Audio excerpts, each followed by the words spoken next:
Well, about a year and a half ago, I was on Facebook and reading a lot of gossip and garbage and solicitation, and sometimes even some pornography would come up on it.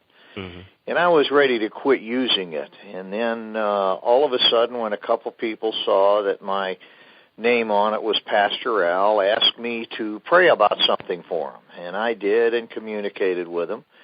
And then it really had a positive influence on me, because I says, maybe there's something here. I have a church that doesn't require a lot of time because of its condition. Mm-hmm. So I started searching out individual pastors and having prayer with them. Well, then, right after that time, Dr. Izell, a Kentucky boy, mm-hmm. Got elected president of NAM, and there was some rumors that there were going to be a lot of cuts up there. Mm-hmm. So at that time, I started contact people with NAM to have prayer with them and encourage them once a week. And so then at that point, I started eliminating all the people except my immediate family off of my Facebook, so it would be strictly a ministry.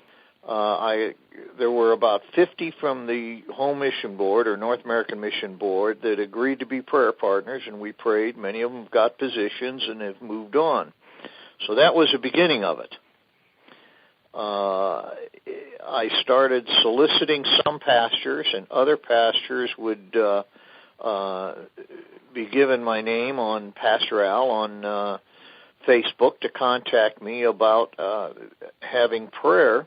Mm-hmm. I pray over them every day, and then on specific days of the week, pastors as early Sunday morning, I send out a prayer encouragement. Mm-hmm. And now it's expanded to, I've got, I think, 15 executive directors of states and about 55 directors of missions, mm-hmm. other people on staff with the North American Mission Board, the International Mission Board, and the Southern Baptist Convention, as well as evangelists and presidents of colleges and seminary professors. Mm-hmm.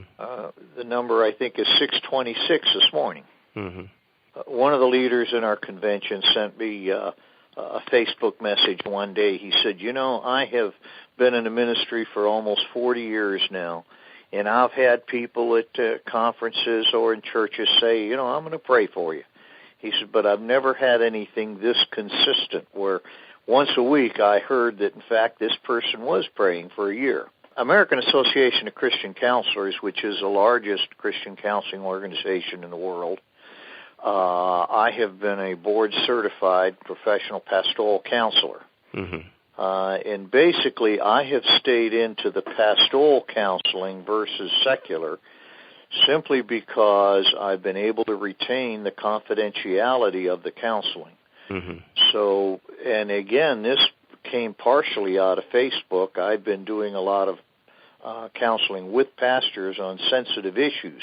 Mm-hmm. Some I've never met face-to-face, mm-hmm. but we communicate mostly by the phone. A lot of them don't want to put, and I understand that, sure.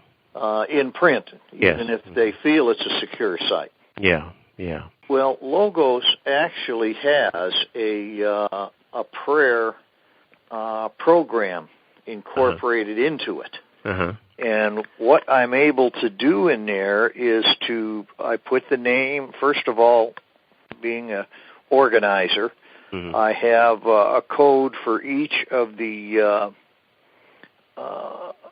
people on the prayer list, mm-hmm. Pastors or directors of missions or whatever they are, and then I can actually assign a day that they come up on my computer.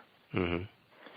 So by using it, I'm able to input information in about the family. So as I'm going down my Logos prayer list, I pray over you and then your wife and then children mm-hmm. and then ministry. I mean, mm-hmm. it's all on one line for me. Yeah, yeah. And then when I get a response back or a message back, I can go into it and I can post it in there to keep track of it. I have found Facebook changes their format a lot, and you can't depend upon it for all of the information about a contact. Develop, a different coding and things. And one of the things I've been really praying and hoping about is we have a lot of older retired ministers that are computer literate to a degree. Mm-hmm. And I'm hoping to be able to recruit some of them to become involved in this prayer ministry and to say, I'll take 25 ministers and pray for them every day and communicate once a week to them. Yeah. Or even the leadership in our convention.